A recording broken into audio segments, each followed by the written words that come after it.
Энэ бол Деважингийн гэмээр архиу гараг хэдэн саяын үнэтэй хэдэн гаруй шилэрхий хийлдэг усан санг дүртэл насгаад бүтэн биеэрээ тэр дотор орчихлоо. Дараа нь ирмэг дээр нь давс засчиж түүнийг нэг амсаж үзээд дараа нь эрхнээсээ улаа. Нэг үгээр хэлбэл төгс зохицол. Энэ нэр ингэж зоригтой авирлаж чадаж байгаагийн шалтгаан нь тэр дэлхийд дээр үлдсэн сүүлчийн хүн юм.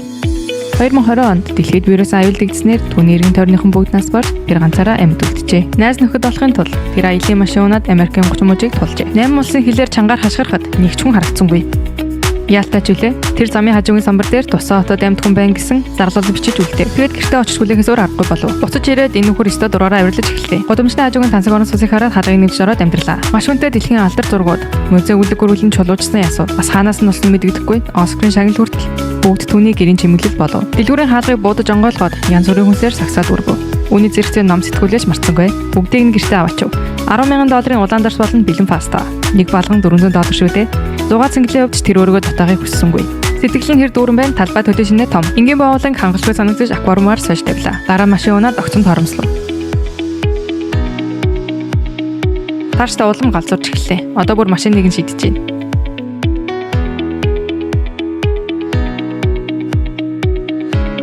Шулуун ийм жаргалтай өдрүүд бараг бүтэн жил үргэлжлэлээ. Энэ өдөр тэр хуалыгаа нээхэд яг түүний төрсөн өдөр байлаа. Өнгөрсөн сайхан дурсамжаа бодоод гэр бүлийнх нь хамт байж тэрвэрчсэн дулаан мөчүүдээ саналаа. Харин одоо тэр ганцаараа өртөөл төрсөн өдрийн мэд хүргэв. Хоосон ганцаарсан хүйтэн мэдрэмж. Бодох тусам уурн хурч бурхан руу хараж би ганцаараа ч гэсэн энэ амьдралыг жаргалтай өнгөрүүлэн гэж хашгирлаа. 5 сарын дараа.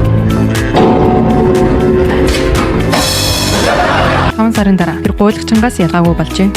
Тансаг байр нь хогийн цэг болж усан сан нь бохны хоолой болсон байлаа. Ганц хүний эрх чөлөөт амьдрал нь хязгааргүй шанал болон хуурчээ. Тэр үнэхээр маш их ганцаарчээ. Тэр бүр хаягдсан хүн киноны хэсгийг дуурайж эхэллээ. Бүх бөмбөгнүүд дээр хүний нүр зуржээ. Өдөр бүр тэдэнтэй ярьдаг болжээ. Сэтгүүл дээр бикиниттэй эмээ хүртэл түүнд сайхан харагдаж эхэллээ.